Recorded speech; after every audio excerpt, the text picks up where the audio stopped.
we're going to take a look at subtracting integers. And there's one main rule when we are subtracting integers, and that's we're actually going to add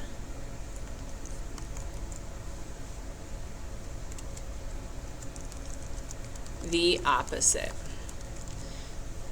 So let me show you what that looks like. To add the opposite, we are going to change subtraction to addition. So you're going to add a line, and then you're going to change the second sign. So if we look at our problem, 4 minus -6, the first step is to draw our line. So you're going to change subtraction to addition, and then you're going to add the opposite. So we're going to change -6 to +6. So you always change that to the opposite sign of what it was. It was negative, it's going to become positive. Okay, this creates a new problem for us, and now we're just saying 4 plus 6. And 4 plus 6 is 10. Those were both positive, so it stays positive. We're going to look at another one. Here I have -4 minus 16. I'm going to add the opposite. I draw a line on my subtraction problem, and then I do the opposite. So since it was positive 16, it's going to become -16. That gives us the problem -4 plus -16. We revert back to those addition rules. Okay, so I add the numbers, and 4 plus 16 is 20. They both were negative, so my answer is going to stay negative. It will be -20. Let's look at sum together. And I'm going to write right on my problem as I go to solve it. The very first one, I can't quite see what that number is. I'm going to treat it like it's 6. So 6 minus 6 would just be 0. But we could add the opposite. I have positive and I have negative. That just gives me 0. Okay, next one. -5 minus 8. I'm going to add the opposite. So this becomes -5 plus -8. I like to rewrite it because it's a little crowded there. When I look, my signs are the same.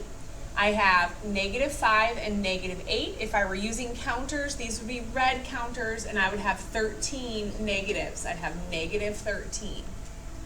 Number 3, 7 minus -16. So I'm going to add the opposite. So this becomes 7 plus 16. 7 plus 16 just becomes 23. And it is positive because they were both positive before. Remember, if your signs are the same, it's going to stay what it was. And if your signs are different, you have to look and compare. All right, here I have -6. I'm going to add the opposite. This becomes -6 plus -22.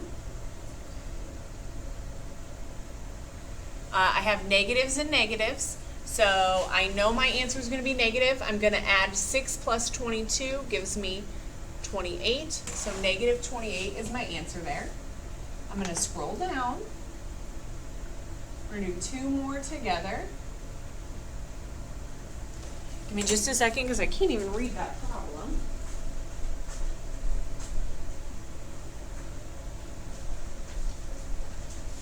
All right, when I look at my page for subtraction, it says it is +2. Whoops. +2 minus -4. So, instead of subtracting, I'm going to add the opposite. So this becomes 2 plus 4. 2 plus 4 is 6. And then for number 6, I have -18. Add the opposite. -18 plus -8. That's going to give me a negative because they're both negatives. If I have 18 counters and I add 8 more to it, that's going to give me 26. So -26. And then actually I want to go back up to number 1 because Mrs. Dunn, when I look at the page, I now have that written incorrectly. So I'm going to redo this one. So please go back and erase your number 1. It actually is -6 minus 6. So when I add the opposite, I actually have -6 plus -6, which is -12. So my answers here are -12, -13, +23, -28, +6, -26. And with this, the key really is to remember to add the opposite, and then you go back to those addition rules to know how to get our answer. Take your time with this so that you can be sure to get it right.